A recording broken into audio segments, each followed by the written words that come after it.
하나님의 은혜가 오늘 예배 참석한 성도 여러분들이 함께 하시기를 예수님의 이름으로 축복합니다. 오늘은 3.1절 기념일입니다. 지난 5,000년 동안 수많은 외세 침략 가운데도 이 나라가 보존된 것은 하나님이 세우심이고, 보존하시고 나아가 부강하게 만든 것은 그 부강한 힘으로 그 어떤 일보다도 주님의 지상명령인 땅끝까지 이르러 내 증인 되리라, 이 귀한 지상명령을 완수하게 하기 위함인 줄로 믿습니다. 한 달여 전에 남미에 있는 한 국가에서 대통령이 납치가 되고, 오늘 새벽에는 중동에 있는 한 국가에서 최고 지도자가 목숨을 잃었습니다. 한 국가의 흥망성쇠는 순식간인 거예요. 이런 요동치는 국제정세 가운데 우리가 이렇게 평안하게 살 수 있는 것은, 그것은 우리의 힘, 우리의 국방, 우리의 능력이 아니라 하나님이 이 나라를 붙잡고 계심인 줄로 믿습니다. 우리들이 애굽에 내린 재앙을 통해서도 하나님이 한 국가를 흥하게 할 수도 있고 쇠하게 할 수 있다라고 하는 것을 계속해서 주일마다 나누고 있습니다. 첫 번째, 나일강이 피로 변하고, 두 번째, 개구리가 올라가게 하는 것은 애굽의 요술사를 또 따라서 했었죠. 그러나 세 번째, 티끌이 이가 되는 것은 더 이상 요술사들이 흉내낼 수가 없었습니다. 하나님의 권능을 보여주신 것입니다. 마귀도 누구 주권 안에 있는 거예요? 하나님 주권 안에 있는 거예요. 하나님이 따라하도록 하면 흉내를 낼 수 있지만 하나님이 그러면 하지 못하는 것이죠. 네 번째, 파리 재앙부터는 애굽 안에 이스라엘이 거주하는 고센 땅만을 구별하셨죠. 파리 같은 미물이 무슨 인공 센스가 있습니까? GPS 기능이 있습니까? 아니면 무슨 AI가 장착되어 있습니까? 어떻게 똑같은 하늘 아래 애굽 땅인데 이스라엘이 사는 고센만 구별할 수 있냐고요. 이것은 하나님의 표징을 보여주신 것이죠. 그리고 여섯 번째, 악성종기 재앙에서는 바로의 최측근들인 수족 같은 애굽의 요술사들도 다 종기로 인해서 고통을 받았습니다. 그러나 바로는 완악함으로 듣지를 않았죠. 지금까지 6가지 재앙을 보면 가면 갈수록 강도가 더해지고 바로가 어떤 수로 막을 수 없도록 하고 있다고 하는 것을 알 수가 있습니다. 그럼에도 바로는 두 번째 개구리 재앙과 네 번째 파리 재앙에서 순간을 모면하려고 애굽에 있는 이스라엘을 내보내겠다 그렇게 했지만 재앙이 그치자 다시 반복하는 거짓을 일삼았죠. 이후에 오늘 우리가 말씀을 나눌 7번째 재앙에서부터 쭉 이어서 보게 되면 그 재앙마다 바로는 이스라엘을 보내겠다고 합니다. 그만큼 제국의 기능이 상실할 정도로 애굽에 큰 위기가 찾아온 거죠. 그런데도 바로의 완악함은 계속됩니다. 출애굽기 9장 13절에 여호와께서 모세에게 아침에 일찍 일어나 바로 앞에 서서 히브리 사람의 하나님 여호와, 말씀에 내 백성을 보내라. 그들이 나를 섬길 것이니라. 내가 이번에는 모든 재앙을 너와 내 신하와 내 백성이 내려 온 천하에 나와 같은 자가 없음을 내가 알게 하리라. 그동안도 재앙을 통해서 하나님은 바로에게 하나님을 알도록 했지만 온 천하라고 하는 이 단어를 쓴 것은 여기가 처음입니다. 이제 그만큼 강력한 재앙, 처음 겪는 재앙, 두려운 재앙을 7번째부터 내리겠다라고 하는 하나님의 예고이신 것이죠. 하나님은 출애굽기 9장 15절에 내가 손을 펴서 돌림병으로 너와 내 백성을 쳤더라면 내가 이 세상에서 끊어졌을 것이니라. 이 말씀은 앞서 6번째 재앙 때 악성 종기 재앙이 있었잖아요. 만약에 그것이 그 중함을 약화시키지 않았다면, 중함을 덜 하도록 하지 않았다면 애굽은 아마 지금 한 사람도 살아남지 않았을 것이다, 그 얘기거든요. 이렇게 하나님께서 재앙의 강약을 조절하면서 살려주신 이유가 뭐예요? 출애굽 9장 16절에 말합니다. 내가 너를 세웠음은 나의 능력을 내게 보이고 내 이름이 온 천하에 전파되게 하려 함이라. 하나님의 이름을 온 천하에 알리기 위해서 바로와 그의 백성들을 살려준 것이지, 바로가 살만한 자격이 되어서 살려준 것이 아니다. 바꿔 말하면 기회를 준 거예요. 빨리 깨닫고 하나님 앞에 두 손을 들어라. 그러나 17절에 뭐라 그래요? 내가 여전히 내 백성 앞에 교만하여 그들을 보내지 아니하느냐. 어미 깨우침을 모세를 통해서 바로에게 전하도록 한 것이죠. 하나님은 다시금 재앙을 내리기 시작하십니다. 18절에 말씀합니다. 내일 이맘때면 내가 무거운 우박을 내리리니 애굽 나라가 세워진 그 날로부터 지금까지 그와 같은 일이 없었더라. 이제 사람을 보내어 내 가축과 내 들에 있는 것을 다 모으라. 사람이나 짐승이나 무릇 들에 있어 집에 들어오지 아니한 것들은 우박이 그 위에 내리니 그것들이 죽으리라. 하나님은 애굽이 세워진 날에 없었던 무거운 우박을 내려서 사람이나 짐승이나 들에 집에 들어오지 않는 것들은 다 죽으리라고 했습니다. 우박은 보통 5에서 10mm 정도예요. 아주 작은 것인데, 그러나 그 떨어지는 속도로 인해서 지름이 10mm만 돼도 참새 정도는 죽을 수 있고 50mm 정도가 되면 사슴이나 사람도 죽게 될 수 있습니다. 제가 예전에 한번 어느 집사님하고 밤새 낚시터를 간 적이 있었는데요. 그때 우박이 내렸는데 거짓말이 아니고 그 우박이 얼마나 크다라고 얘기할까요? 아무튼 그 우박이 여기 있는 이 컵 있죠. 이거보다 조금 작게 그 굵기가. 그래서 내가 그거를 주워다가 집에 냉동실에 보관을 해가지고 그 다음 주일날 설교를 했다니까요. 그런 우박도 본 적이 있습니다. 성경학자들은 본문의 우박을 크기가 20cm, 무게가 1kg 이상이었을 것으로 봅니다. 이런 우박이 한꺼번에 쏟아지게 되면 농작물은 물론이고 짐승과 인명의 피해 또한 심각할 수밖에 없죠. 거기에 본문에 보면 우레와 불덩이까지 가세했다. 그러니까 그 위력이라고 하는 건 다연장 로켓포, 북한이 우리나라 장사 거리 그 다연장 연계포로 무장하고 있지 않습니까? 1360년대에 있었던 일인데 영국과 프랑스가 100년 전쟁을 했죠. 그 영국의 에드워드 3세가 프랑스를 공격을 했는데 그때 푸아티에 전투에서 영국이 대승을 거두고 프랑스 왕을 사로잡아요. 그런데 이 프랑스가 항복하지 않고 격렬히 저항하자 전쟁을 끝내기 위해서 영국이 샤르트르로 진격해 나갑니다. 근데 갑자기 하늘이 어두워지고 강한 폭풍우와 함께 우박이 쏟아지기 시작했습니다. 당시 기록을 보면 계란 크기의 우박이 쏟아졌다. 짐을 실은 수레는 강풍에 날아가고 많은 병사들이 우박으로 쓰러져 갔다. 우박과 함께 내린 낙뢰로 갑옷을 입은 기사들도 쓰러져 갔다. 순식간에 수백 명의 병사와 1000마리 이상의 말이 죽었다. 부상자까지 합하면 그 수를 헤아릴 수 없었다. 에드워드 3세는 이 우박 현상을 보고 더 이상 싸우지 말라는 그런 하나님의 뜻으로 받아들이고 프랑스와 휴전협정을 했어요. 우박 때문에 영국과 프랑스의 역사가 바뀐 적이 있다라는 기록이 있는 것이죠. 근대 와서도 우박으로 큰 피해를 여러 곳에서 봤는데 1880년 인도 크리켓볼에서는 직경 7.2cm, 무게 170g, 7.3cm가 야구공이니까 야구공만한 그런 우박이 떨어졌다라고 하는 거예요. 그거 맞으면 사람이 무사하겠어요?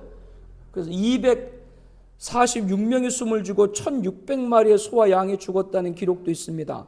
역사상 가장 무거웠던 우박이 2001년의 스페인인데 우박 하나가 4kg이에요. 4kg이라고.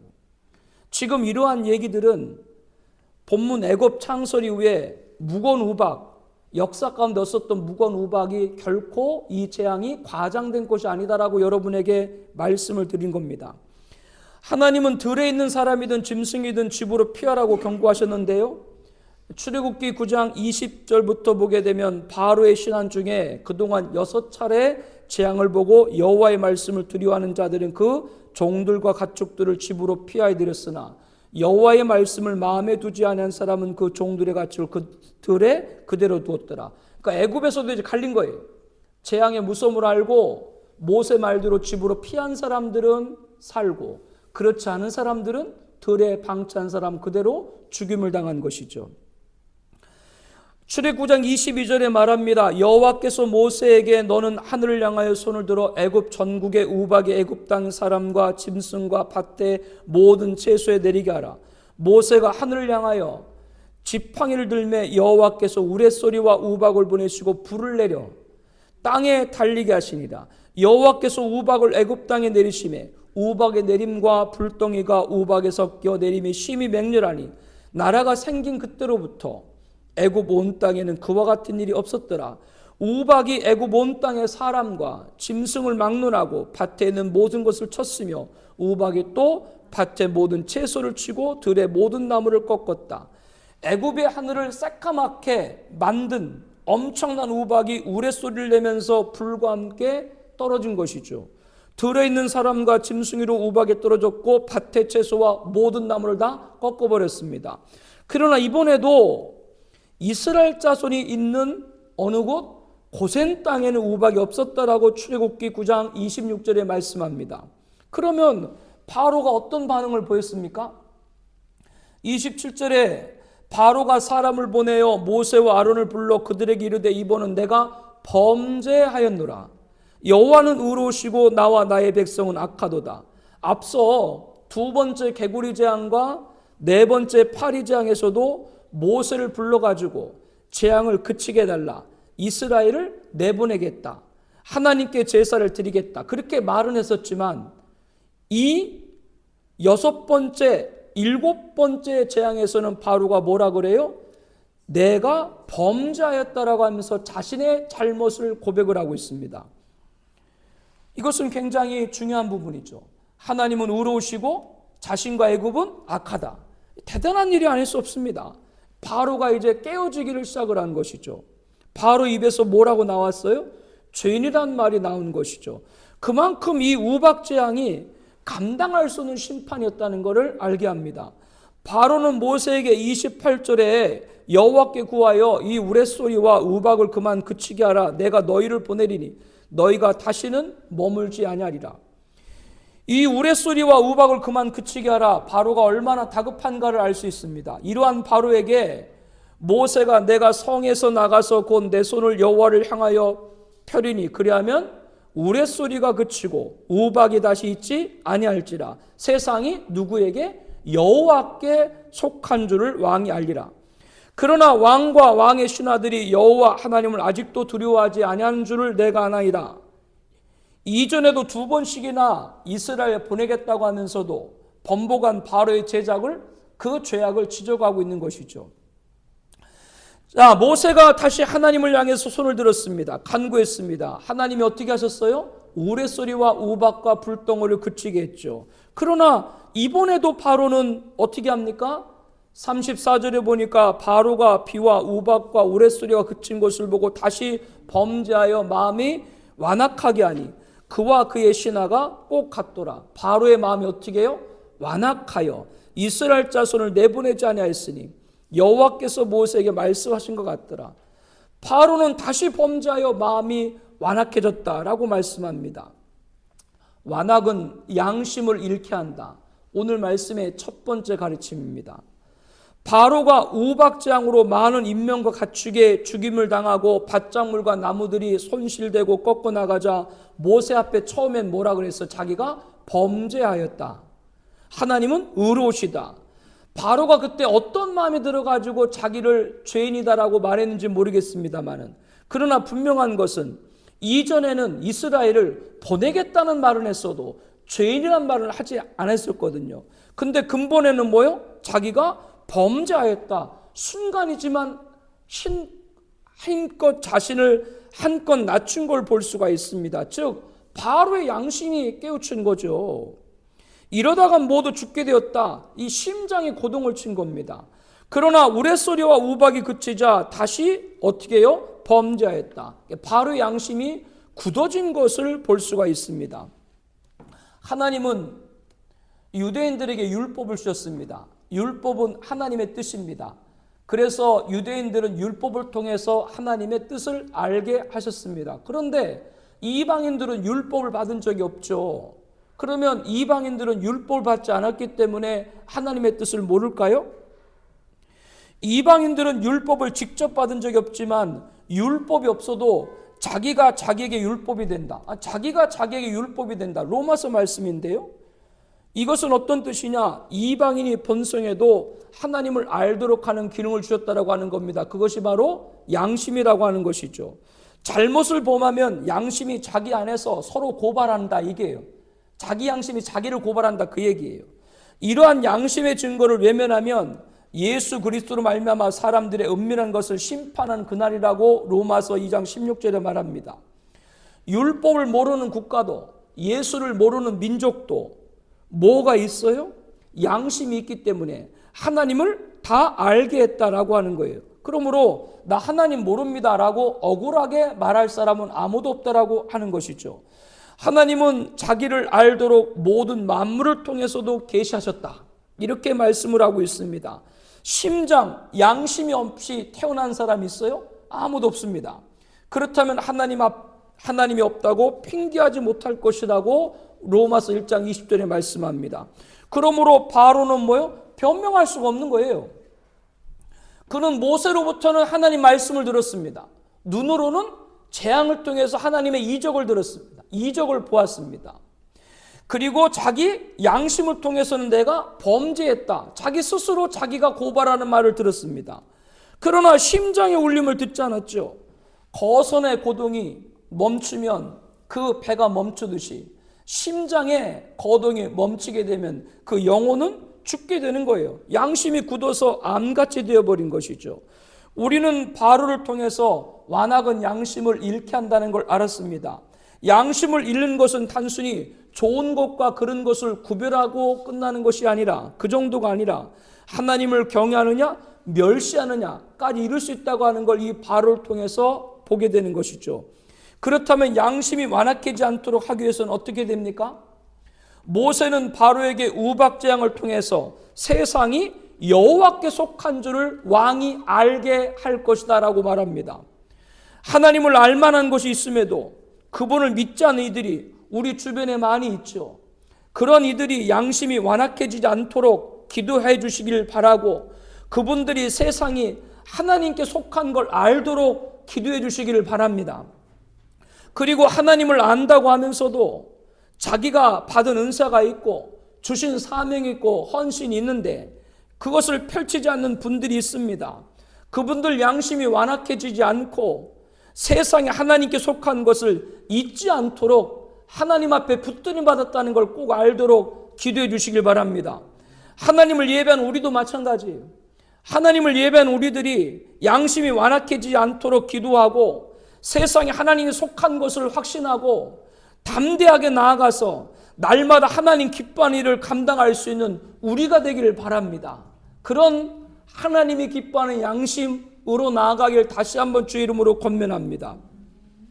7번째 우박재앙으로 죽음의 문턱에서 살아난 바로는 기고만장을 했습니다. 10장 1절에 보니까 여호와께서 모세에게 바로에게로 들어가라. 내가 그의 마음과 그의 신하들의 마음을 완강하게 함은 나의 표징을 그들 중에 보이기 위함이며 내가 애굽에서 행한 일 곧 내가 그들 가운데 행한 표징을 내 아들과 내 자손에게 전하기 위함이라. 너희는 내가 여호와인 줄 알리라. 모세와 아론이 바로에게 들어가서 히브리 사람의 하나님 여호와께서 말씀하시기를 내가 어느 때까지 내 앞에 견비하지 아니하겠느냐. 내 백성을 보내라. 그들이 나를 섬길 것이다.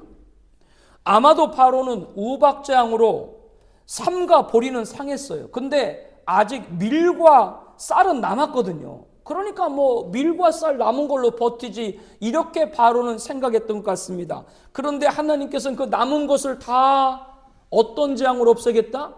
메뚜기 재앙으로 남은 모든 곡식을 다 없애버리겠다라고 하신 것이죠. 그것이 10장 14절 말씀입니다. 내가 만일 내 백성 보내기를 거절하면 내가 메뚜기를 내 경내에 들어가게 하리니 메뚜기가 지면을 덮어서 사람이 땅을 볼 수 없을 것이라. 메뚜기가 남은 그것 곧 우박을 명하고 남은 것을 다 모여 메뚜기가 먹으며 너희를 위하여 들에서 자라는 모든 나무를 먹을 것이며 또 내 집들과 내 모든 신하의 집들과 모든 애굽 사람 집들까지 가득하리니 이는 내 아버지와 내 조상이 이 땅에 있었던 그날부터 오늘까지 보지 못했던 것이라 하셨다 하고 돌이켜 바로에게 나왔다. 모세가 바로에게 전한 말을 들은 신하들은 이제 안 되겠다 싶었던 거예요. 신하들은 더 이상 이제 안 되겠다 싶었어요. 그래서 8절에 신하들이 바로에게 이렇게 얘기합니다. 어느 때까지 이 사람, 모세죠? 어느 때까지 이 사람이 우리의 함정이 되리까? 그 사람들을 보내어 그들의 하나님 여호와를 섬기게 하소서. 왕은 아직까지도 애굽이 망한 줄을 알지 못하시나이까? 그리고는 바로의 신하들이 모세와 아론을 바로에게 다시 데려왔습니다. 바로에게 데리고 가서 너희 하나님 여호와를 섬기라 이렇게 말하도록 합니다. 이에 모세가 우리가 여호와 앞에 절기를 지킬 것인즉 우리가 남녀노소와 양과 소를 데리고 가겠나이다 라고 답하자 바로가 내가 너희와 너희 어린아이들 보내면 여호와가 너희와 함께함과 같으리라. 보라 그것이 너희에게는 나쁜 것이리라. 그렇게 하지 말고 너희 장정만 가서 여호와를 섬기라. 이것이 너희가 구하는 바리라. 모세는 바로에게 이스라엘의 남녀노소와 그리고 이스라엘의 소유인 우양을 다 데리고 나가겠다 그렇게 얘기를 했는데요. 바로는 뭐라 그래요? 어른들만 나가고 애들은 애굽에 그냥 남겨놔라 이렇게 얘기하는 거예요. 이스라엘 어린아이들을 보낼 것 같으냐 조롱을 하면서 모세 내가 속으로 악한 음모를 꾸미고 있다 이렇게 지금 바로가 얘기하고 있는 것이죠. 모세는 바로 앞에 쫓겨났습니다. 여러분 어린아이들을 볼모로 잡아놓고 애굽을 탈출할 부모들이 어디 있겠어요. 끝까지 바로가 간계를 부리는 거죠. 바로에게서 나온 모세에게 하나님이 12절에 말씀합니다. 여호와께서 애굽 땅 위에 내 손을 내밀어 메뚜기를 애굽 땅에 올라오게 하여 우박에 상하지 아니한 밭에 모든 채소를 먹게 하라. 모세가 애굽 땅 위에 그 지팡이를 들매 여호와께서 동풍을 일으켜 온 낮과 온 밤에 불게 하시니 아침이 되매 동풍이 메뚜기 떼를 불러들인지라. 메뚜기 떼가 애굽 온 땅에 이르러 그 사방에 내림에 그 피해가 심하니 이런 메뚜기는 전에도 없었고 후에도 없을 것이라.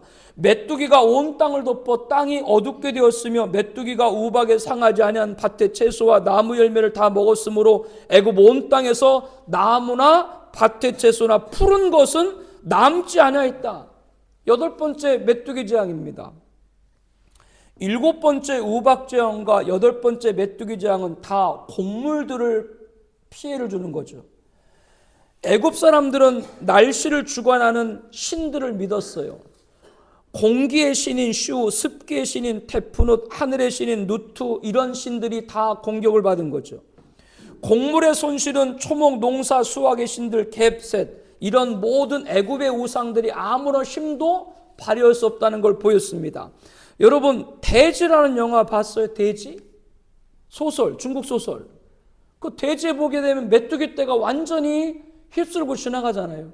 모든 곡물을 하나도 남기지 않고. 그리고 이동을 하면서 메뚜기가 알을 낳고 새끼를 부화하고 그런 일을 막 해요. 진짜로 있었던 일이죠. 2021년인가 20년에 여기 말씀 그대로요. 아프리카에서 바람이 불어가지고 아프리카의 메뚜기 떼가 남미까지 날아갔다니까. 남미를 다 곡물을 그냥 곡창제를 다 없앴다니까요. 그 바람이 거기까지 불어서. 그러니까 성경의 말씀이 과장이 아니다 그 말이에요. 메뚜기 재앙으로 모든 피해상을 보고받은 바로는 16절에 모세와 아론을 급히 불렀습니다. 내가 너희의 하나님 여호와 너희에게 죄를 지었다. 다시 한번 자기가 뭐요? 죄인이라고 고백하는 거죠. 그리고 바라건대 이번만 나의 죄를 용서하고 너희 하나님 여호와께 구하여 이 죽음만을 내게서 떠나게 하라. 뻔뻔스럽게 도움을 요청합니다. 이런 바로를 보면 누구를 생각나요? 예? 자기 생각나지 누구 생각나? 모세가 바로에게 나가서 여호와께 구하며 여호와께서 돌이켜 이번에는 강력한 뭐요? 서풍을 다 불게 해가지고 메뚜기를 어디로? 홍해로 다 몰아내서 하나도 남지 않게 했어요. 그러나 20절에 보니까 바로의 마음을 완악하게 했으므로 이스라엘 자손을 보내지 아니하였더라. 다시 바로는 그 말을 번복합니다. 메뚜기 재앙을 내리기 전 하나님은 모세를 통해서 이렇게 말했죠. 내가 어느 때까지 내 앞에 겸비하지 않겠느냐. 겸비라고 하는 건 엎드리는 거거든요. 완악은 겸비를 잃게 한다. 오늘 두 번째 가르침입니다. 끝까지 바로는 하나님 앞에 엎드리지 않았습니다. 겸비하지 않은 것이죠. 사랑하는 성도 여러분들, 엎드릴 분에게 엎드리길 바랍니다. 여러분들 인생 살아가면서 돈 10,000원도 없었던 적 있죠? 돈 1,000원도 없었던 적 있죠? 없었어요? 난 그래서 서울로 신학교 때 걸어 많이 다녔어요. 돈 없어가지고. 거짓말이 앉아. 여기 내가 예전에 선곡동에 있을 때인데 그 학교에 있는 서울까지 걸어갈 만해요. 한 반나절만 걸으면 돼. 반나절만.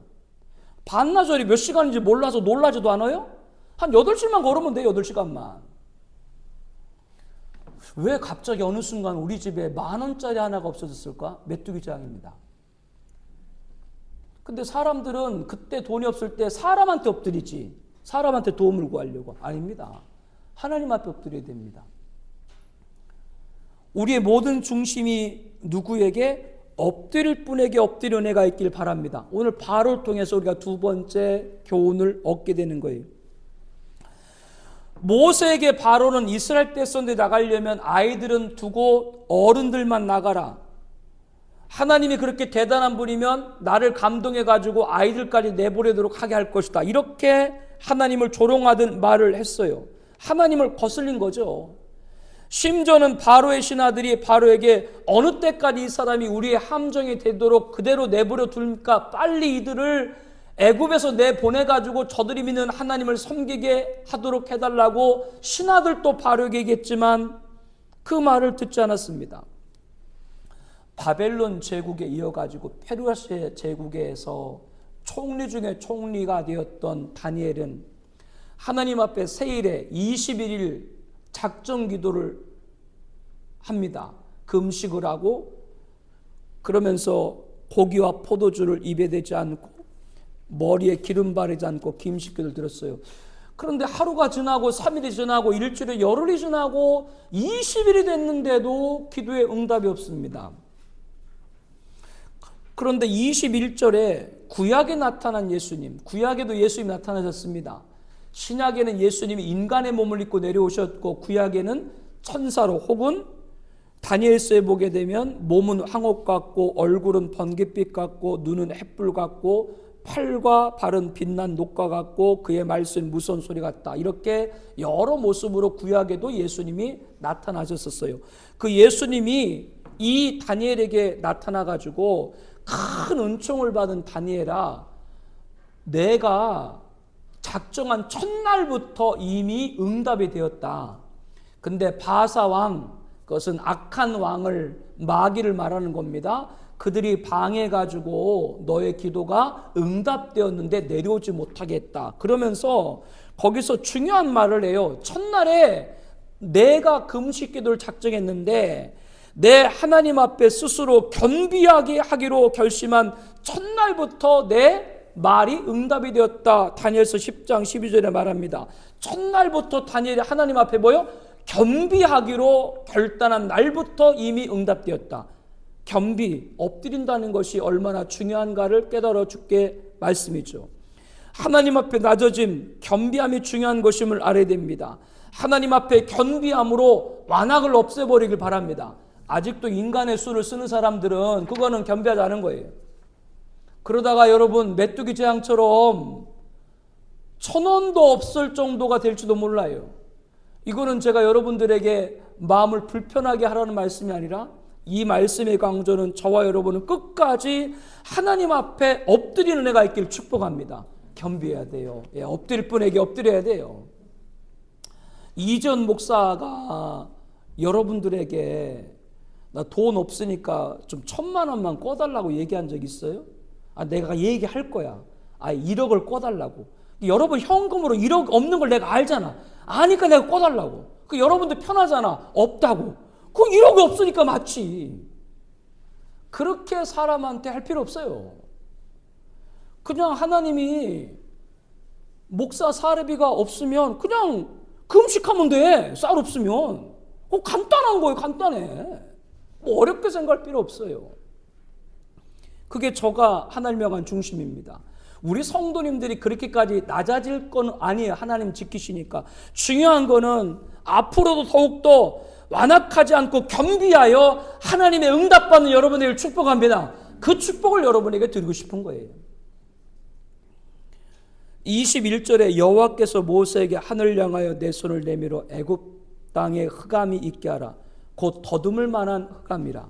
모세가 하늘 향하여 손을 내밀매 캄캄한 흑암이 3일 동안 애굽 온 땅에 있어 그동안 사람들이 서로 볼돌쓰며 자기 소수에 일어나는 자가 없으되 온 이스라엘 자손들이 거주하는 곳에는 빛이 있었더라. 3일 동안 애굽에 뭐가요? 빛은 흑암이 없어요. 근데 이때도 고센에는 빛이 있었어요. 애굽은 자기들 최고 신인 태양신 리, 아몬나 그들이 섬기는 태양신을 그냥 무력화시킨 거죠. 애굽인들은 그 신들이 땅에 빛과 따뜻함을 가져준다. 이거를 믿었거든요. 그런데 그 신들이 무기력해진 거거든요.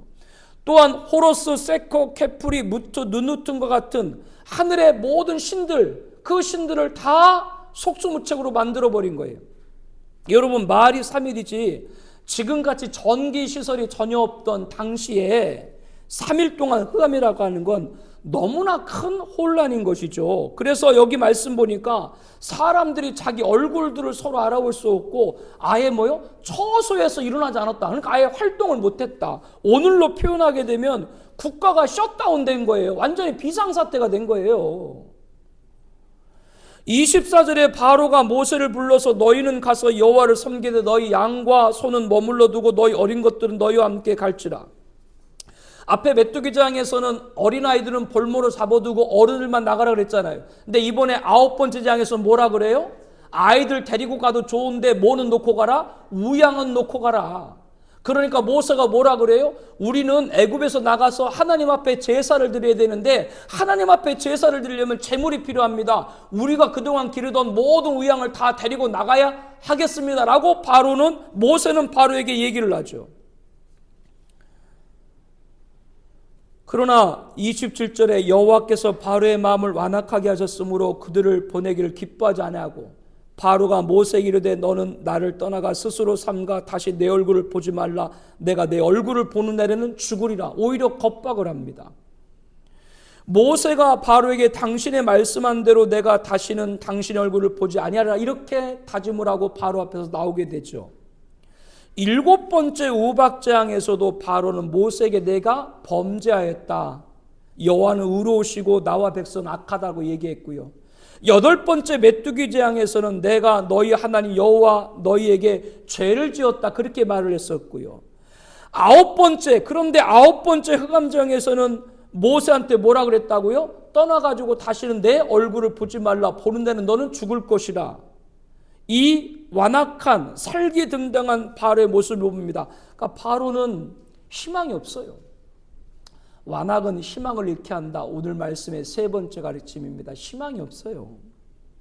애굽의 흑암이 맺죠. 여러분 애굽의 흑암이 임한 것보다 더 무서운 흑암이 뭐냐? 애굽의 마음이 흑암된 거예요. 바로의 마음이 흑암된 거예요. 나라의 지도자의 마음이 흑암이 되면 희망이 없어요. 하나님 모르면 희망이 없는 거예요. 저와 여러분들이 기도하고 살아가는 분들이 마음이 흑암되지 않길 바랍니다. 하나님을 모르지 않기를 원치 않는다 그 말이에요. 엘리 대제사장 시대에 이스라엘이 블레셋과 전쟁에서 3만 명이 사망하는 대패를 했어요. 그리고 이스라엘이 가장 아끼는 법궤를 블레셋에 빼앗겼어요. 그리고 엘리의 두 아들이 죽음을 당하고 국가의 위기에 직면했습니다. 한 사람이 전령자가 엘리 제사장에 달려와 가지고 이스라엘이 전쟁에서 대패했고 우리의 법궤를 빼앗겼고 당신의 두 아들이 죽었나이다. 이 비극과 비운을 전하자 98세의 고령인 엘리가 그 충격을 받아가지고 의자에 앉았다가 넘어져가지고 목이 부러져서 죽게 되죠. 그런데 그 순간에 엘리 대상의 며느리자 엘리의 아들 비느하스의 아내인 해산을 할 때인데, 아이를 출산할 때인데 하나님에게가 빼앗겼고 자기 시아버지와 자기 남편이 죽었다는 소식을 듣고 큰 소리를 부르면서 아이의 이름을 이렇게 얘기합니다. 이가봇이라. 그 뜻이 뭐냐면 하나님의 영광이 떠났다. 이스라엘은 이제 하나님의 영광이 떠났다, 그 얘기예요. 하나님의 괴가 빼앗겼고 그의 시아버지 대세왕도 죽고 남편도 죽고 영광이 이스라엘 떠났다. 그러니까 이스라엘은 희망이 없는 거죠. 하나님의 영광이 떠난 것은 희망이 없습니다. 하나님의 희망을 찾을 수가 없는 것이죠. 바로의 완악함을 보면서 그에게 희망이 전혀 없는 거예요. 나를 거쳐서 가는 이 길은 영원한 슬픔, 버림받은 자들의 황량한 도시로 향한다. 나를 거쳐서 여기로 들어오는 너희는 모든 희망을 영원히 버리라. 단테의 신곡 지옥편에 나오는 글이에요. 우리 학생들이 이런 책들 좀 많이 봐야 돼요. 대학생활 하면서 교양 공부하면서 이런 책들 좀 많이 봐요.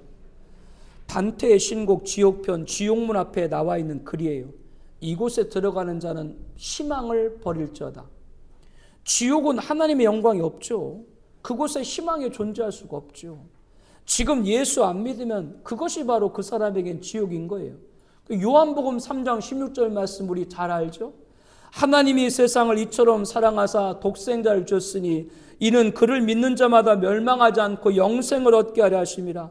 하나님이 그의 아들을 세상에 보내신 것 세상을 심판하려 하심이 아니요 그로 말미암아 세상이 구원을 받게 하려 하심이라.